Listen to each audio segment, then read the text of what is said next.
You are a woman, young and trembling, pressed against the cold earth in a tent that smells of sweat and horsehide. It's 1020 AD, and the air is thick with the acrid tang of smoke from a burning Tangut village somewhere beyond the canvas walls. Your wrists ache, bound by coarse rope that bites into your skin, and your heart pounds so loudly you're sure the men outside can hear it. Hooves thunder past, shaking the ground beneath you, and the guttural shouts of Mongol warriors pierce the night, harsh, triumphant, and terrifyingly close. You don't know if it's your village they've razed or another, but the screams you heard earlier still echo in your ears, sharp and fleeting like the crack of a whip.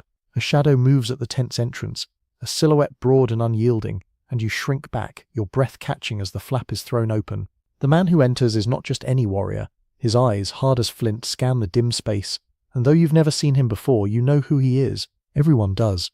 Genghis Khan, the conqueror whose name is whispered in terror from the steppes to the cities of the Jinn. He doesn't speak, but his presence fills the tent like a storm, and you realize with a sickening lurch that you are not here by accident. You are a prize, a spoil of war, and the weight of that truth presses down on you, heavier than the ropes ever could. Before diving into these forgotten stories of survival and suffering, if you enjoy learning about the hidden truths of history, consider hitting that like button and subscribing for more content like this. And please comment below to let me know where you're listening from. I find it incredible that we're exploring these ancient stories together from different parts of the world, connected across time and space by our shared curiosity about the past. The night is endless, and the camp is a cacophony of clinking metal, crackling fires, and the low moans of the defeated. You're not alone in the tent. Other women, their faces streaked with dirt and fear, huddle nearby, their eyes darting like trapped animals. Some are from your village, others from places you'll never know. The Mongols don't care about your names or your stories. To them you are currency, a means to bind their empire tighter or to sate the appetites of its warriors. The man who entered, Genghis Khan, born Temujin in 1162 AD on the banks of the Onan River, stands motionless for a moment, his fur-lined cloak catching the faint glow of a single oil lamp. His face is weathered, his jaw set, but there's a flicker of something in his gaze, calculation perhaps, or a hunger that goes beyond the battlefield. He doesn't touch you, not yet. Instead, he gestures to one of his guards, a hulking figure with a scar running from temple to chin, and mutters something in a tongue you don't understand. The guard nods and drags one of the other women to her feet, her muffled cry swallowed by the noise outside. You want to scream, to fight, but your body betrays you, frozen by the terror of what comes next. This is not a tale of battles and conquests alone, though those are the stories history loves to tell. The Mongol Empire, forged by Genghis Khan from 1206 to his death in 1227 AD, stretched from the Pacific to the Caspian Sea, a vast swath of land built on the backs of warriors and the suffering of the conquered. But beneath the tales of cavalry charges and burning cities lies a darker truth, one rarely spoken of in the chronicles: the systematic use of women as tools of war, power, and pleasure. The Secret History of the Mongols, a 13th century text and one of the few near contemporary Mongol sources, doesn't dwell on these details, but Persian and Chinese accounts written by those who witnessed the Mongol tide hint at the scale of it. Women like you, taken from villages in Shisha, Khwarezmia, or the Jin state, were not just casualties of war but instruments in Genghis Khan's grand design. To understand this, we must go back to the man himself and the world that shaped him. Temujin's early life was no stranger to hardship. Born into the Borjigan clan, he was the son of Yesugei, a minor chieftain, and Herlun, a woman abducted from the Merkut tribe. By 1171 AD, when Temujin was just 9, his father was poisoned by rivals, and his tribe abandoned his family to the steppes' merciless embrace. Herlun raised her children in near poverty, teaching them to survive on roots and small game, while dodging enemies who saw them as threats. Temujin's own wife, Berta, was kidnapped by the Merkut in 1181 AD, a wound that would scar him deeply. He rescued her with the help of allies like Jamukha and Togurul, but when she returned, she was pregnant. The child Yochi, born in 1182 AD, was accepted as Temujin's own, though whispers of doubt lingered. This moment, raw and personal, shaped the man who would become Genghis Khan. The steppe was a place where power was fragile, loyalty scarce, and women were often pawns in alliances or vendettas. Temujin learned early that to control was to survive.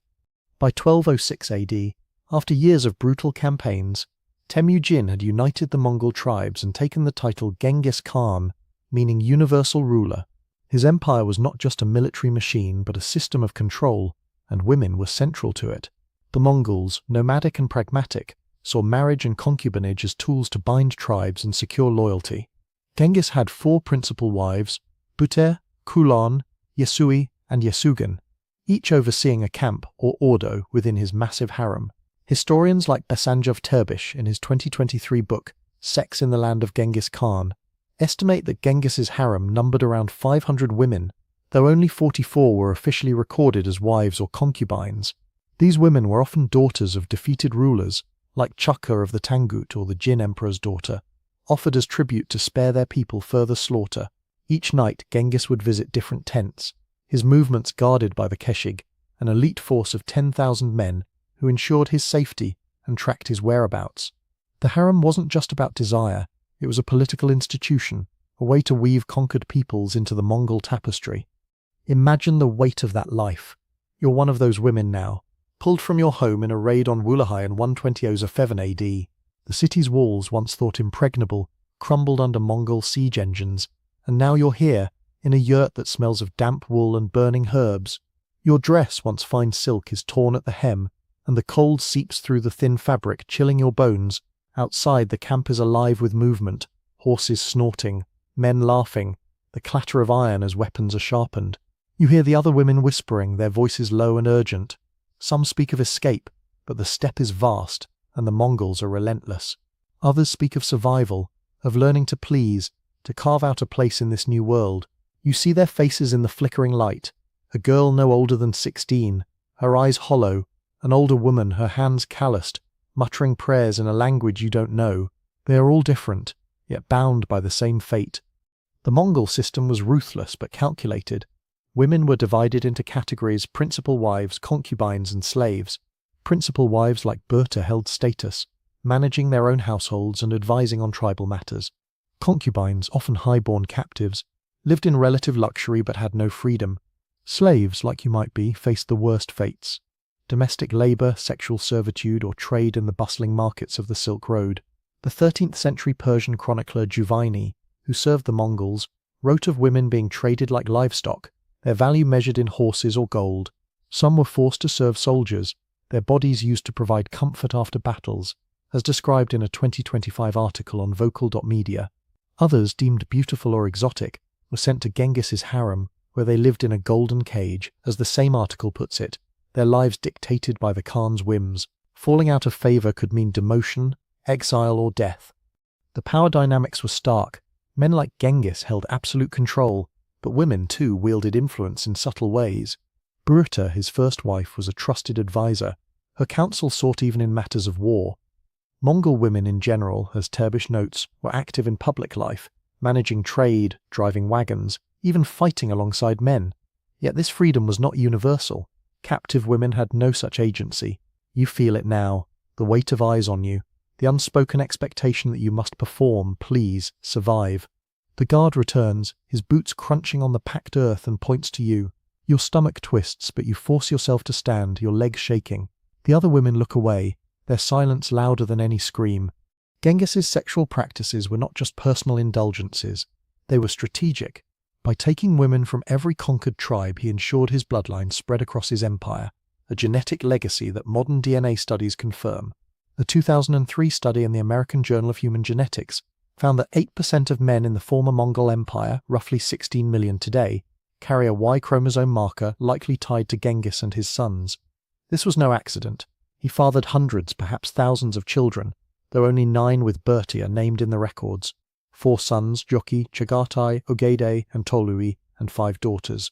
The rest, born to concubines and slaves, were often unrecorded, their mothers' names lost to history. You wonder as you're led from the tent if your child, should you bear one, will be one of those forgotten, a shadow in the empire's vast lineage. The camp stretches before you, a sea of yurts under a sky heavy with stars. The air is sharp, carrying the scent of roasted mutton and the faint metallic tang of blood. Warriors move through the shadows, their laughter rough, their faces flushed with kumis, the fermented mare's milk that flows freely after a victory. You're taken to a larger yurt, its entrance flanked by guards whose spears glint in the firelight. Inside, the air is warmer, thick with the smell of incense and fur. Genghis is there, seated on a low stool, his hands resting on his knees. He doesn't look at you at first, his attention on a map spread before him, its edges curling like dried leaves. You notice the lines on his face, the grey in his braid, signs of a man who has spent decades in the saddle, fighting, conquering, surviving. He speaks, his voice low, almost gentle, but there's a hardness beneath it, like stone under soft earth. You don't understand the words, but the intent is clear. This is not a negotiation. The Mongols' treatment of women was not unique to Genghis. His successors, like Ogedei, who ruled from 1229 to 1241 AD, continued these practices. The Persian chronicler Rashid al-Din, writing in the early 14th century, describes Ogedei's punishment of the Oirat people in 1237 AD. 4,000 girls were raped by soldiers, their families forced to watch, before being distributed as slaves.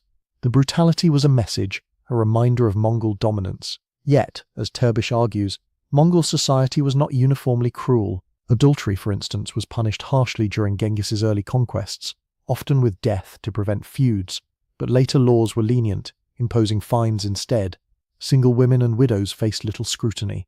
Their sexual freedom a stark contrast to the rigid Confucian norms of Song China, where foot-binding crippled women to emphasize frailty. Mongol women, when not captives, were strong, practical, integral to the nomadic life. But for you, a captive, that strength is a distant dream. Days blur into weeks. You learn the rhythms of the camp, the pre-dawn rustle of warriors preparing for a raid, the clatter of wooden carts as the ordo moves across the steppe, the quiet moments when the women share stories in hushed tones. You learn to read the Khan's moods, the way his eyes soften when he speaks of Bertie, or harden when news of rebellion reaches him. You learn to survive, to bury the grief for the life you lost. Some women, you notice, adapt faster, their voices growing bolder, their eyes sharper. One, a Khwarezmian named Aishia, whispers to you one night about a rumour that Genghis once shared a blanket with his rival Jamuka as a young man, a bond of brotherhood that ended in betrayal and death. The story feels like a warning. Loyalty is fleeting, and even the mighty can fall. By 1215 AD, Genghis's armies had sacked Zhongdu, the Jin capital, and turned their sights on the Khwarezmian Empire. The 1219 invasion of Otrar was a bloodbath. After the governor Inalchuk provoked Genghis by executing his envoys, the Mongols razed the city, disemboweling its citizens in search of hidden wealth, as recounted in a 2025 Sky History article. Women like you were taken in droves, some to the harem, others to the markets. The trade in female slaves, as vocal media notes, was a cornerstone of the Mongol economy, thriving on human suffering. You see it now in the faces of new captives brought to the camp, their eyes mirroring your own terror from that first night. The cycle repeats, relentless as the steppe wind. Yet there are moments of strange humanity. One evening, as the camp settles near the Helen Mountains, a Mongol woman, not a captive but one born to the tribe, brings you a bowl of warm mare's milk. Her hands are rough, her face lined, but her gesture is kind. She says nothing, but her presence feels like a tether to something softer, something the conquest haven't crushed. You learn her name is Kulan, a minor wife, and she teaches you a few words in Mongol, her voice patient. These moments are rare, but they keep you from breaking entirely. As the years pass, Genghis grows older, his campaigns fiercer. By 1227 AD, he's besieging the Shisha again, determined to crush their rebellion. You hear whispers that he's unwell, that a fall from a horse the previous year has left him weaker. On August 18, 1227 AD, he dies in his camp near Yinchuan, his body carried back to Mongolia in secret. The chronicles, like those of Marco Polo, claim his funeral was a slaughter. 2,000 slaves killed to ensure his burial place remained hidden. You're not there when it happens. You're still in the Ordo, now under the watchful eye of one of his sons. The harem doesn't dissolve, but its purpose shifts. Without the Khan, the women are adrift. Some forgotten, others traded to new masters. You wonder if you'll ever see your home again, or if the steppe will claim you as it has so many others. The legacy of Genghis Khan's sexual practices is not just in the children he fathered or the women he claimed. It's in the silence of the chronicles, the stories left unwritten. The secret history of the Mongols glorifies his conquests but glosses over the human cost.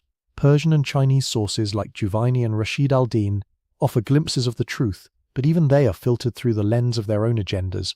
Today, the echoes of that suffering linger, not in history books but in the DNA of millions, in the stories of women whose names were never recorded. You, the woman in the tent, are one of them.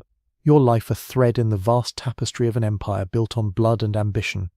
As the firelight fades and the camp grows quiet, you sit alone, the ropes long gone but their weight still heavy on your wrists. The stars above are cold, indifferent, and the steppe stretches endlessly before you. You think of that first night, the terror, the shadow at the tent's entrance. You survived, but at what cost?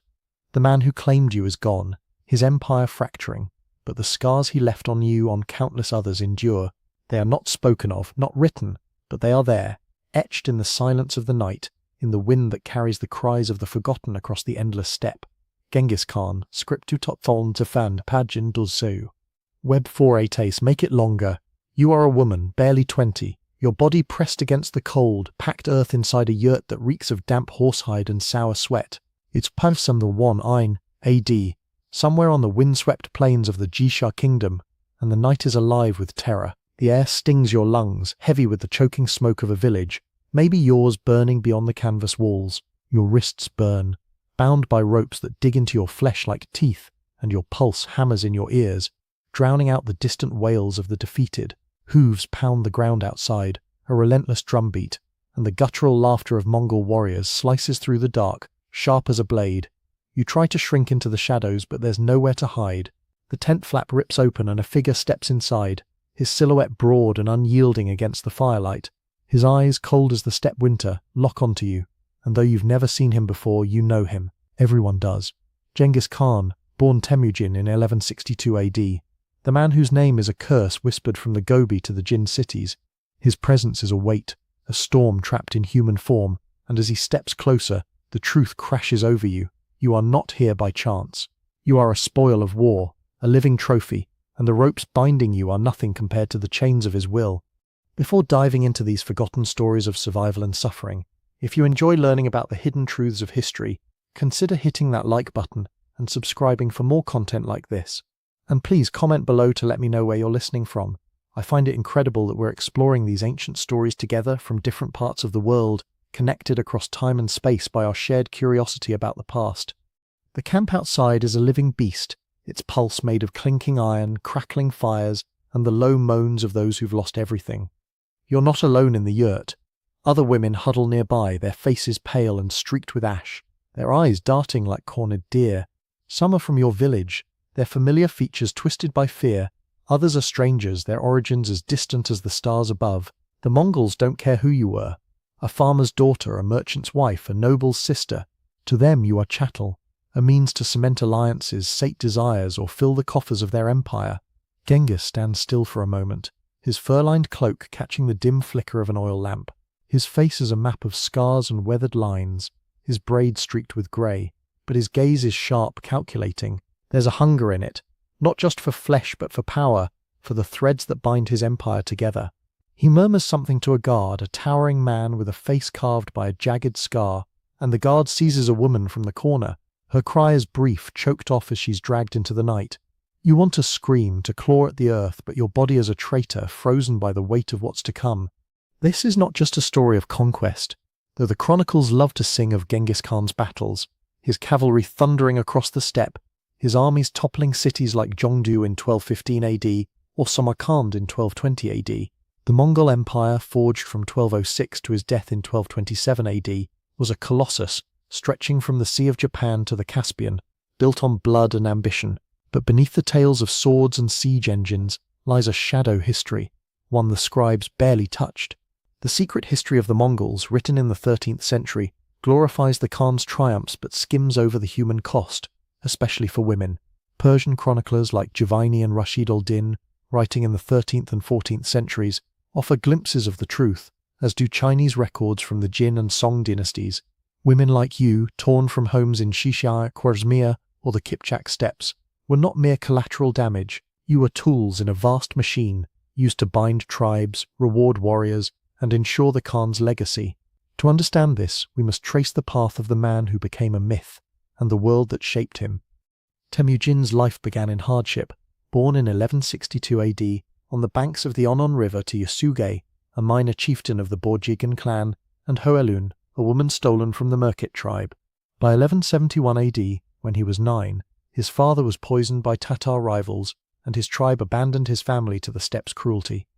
Hoelun raised her children on wild roots and small game, teaching Temujin to endure hunger and evade enemies who saw him as a threat. The steppe was a brutal school where loyalty was fleeting and power was won through strength or cunning. In 1181 AD, Temujin's young wife, Berte, was kidnapped by the Merkit, a wound that cut deeper than any blade. He rescued her with allies like Jamuka and Toggerul, but she returned pregnant. The child, Yochi, born in 1182 AD, was raised as his own, though whispers of doubt haunted their bond. This betrayal shaped Temujin's view of the world. Trust was a luxury, and control was survival. By 1206 AD, after years of warfare and betrayal, killing his half-brother Bekta, defeating Jamuka, and crushing the Naiman, he united the Mongol tribes and took the title Genghis Khan, universal ruler. His empire was a machine of conquest, but it was also a system of control, and women were its unseen gears. The Mongols, nomadic and pragmatic, used marriage and concubinage to forge alliances and subdue enemies. Genghis had 4 principal wives, Berta, Kulan, Yesui, and Yesogan, each managing an ordo, a mobile camp that was both household and political hub. His harem, as historian Barzanjav Terbish notes in his 2023 book Sex in the Land of Genghis Khan, may have numbered 500 women, though only 44 were recorded as wives or concubines. These women were often high-born captives like Chaka, daughter of the Tangut king, or the Jin emperor's sister, offered as tribute to spare their people. Each night Genghis moved between tents, his visits guarded by the Keshig, an elite force of 10,000 who tracked his every step. The harem was no mere indulgence, it was a political tool, binding conquered tribes to the Mongol yoke through blood and obligation. Picture yourself now, a captive from Wulahai, taken in 1207 AD, when Mongol siege engines shattered the city's walls. Your silk dress, once a gift from your father, is torn at the hem, and the steppes chill seeps through, numbing your fingers. The yurt smells of damp wool and burning herbs, a faint sweetness undercut by the tang of fear. Outside, the camp hums, horses snort, their breath steaming in the cold. Warriors sharpen blades, the grind of stone on iron a constant drone. The other women whisper, their voices brittle. A girl, barely 16, clutches her knees, her eyes empty. An older woman, her hands rough from years of labour, mutters prayers in a tongue you don't know. Some talk of escape, but the steppe is a vast prison, and Mongol scouts ride faster than hope. Others speak of survival, of learning to please, to carve out a sliver of safety. You see it in their faces, the slow death of who they were, replaced by something harder, sharper. The Mongol system was precise in its cruelty. Women were sorted like livestock, principal wives, concubines, slaves. Principal wives like Berta held power, managing trade and advising on tribal disputes. Concubines, often daughters of defeated rulers, lived in gilded cages, their status tied to the Khan's favour. Slaves, like you might be, faced grimmer fates, cooking, cleaning, or serving soldiers' baser needs. Giovanni, the Persian chronicler, wrote of women traded for horses or gold, their worth measured in markets from Karakoram to Samarkand. A 2025 Vocal.media article describes soldiers using captive women for comfort after battles, their bodies a reward for victory. Those deemed beautiful were sent to the harem, where life was softer but no less confined. To fall out of favour was to risk everything: demotion to slavery, exile to a distant camp, or a quiet, unmarked death. Power was a tightrope. Genghis held absolute control, but women like Berte wielded influence in the shadows. She advised on war and politics, her voice carrying weight even among generals.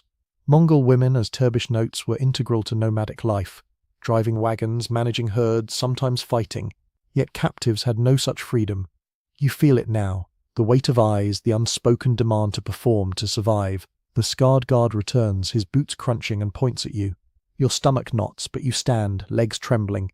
The other women avert their eyes, their silence a scream in itself. Genghis's sexual practices were strategic, not mere lust. By taking women from every tribe, Tangut, Khwarezmian, Kipchak, he wove his bloodline into his empire. A 2003 study in the American Journal of Human Genetics found that 8% of men in the former Mongol Empire, some 16 million today, carry a Y chromosome marker tied to Genghis and his sons. He fathered hundreds, perhaps thousands of children, though only 9 with Berta are named. 4 sons, Yokir, Chagatai, Ogedei, Tolui, and 5 daughters. The rest, born to concubines and slaves, faded into history, their mothers' names unrecorded. You wonder, as the guard leads you through the camp, if your child will be one of those shadows, lost to the steppe's vast memory.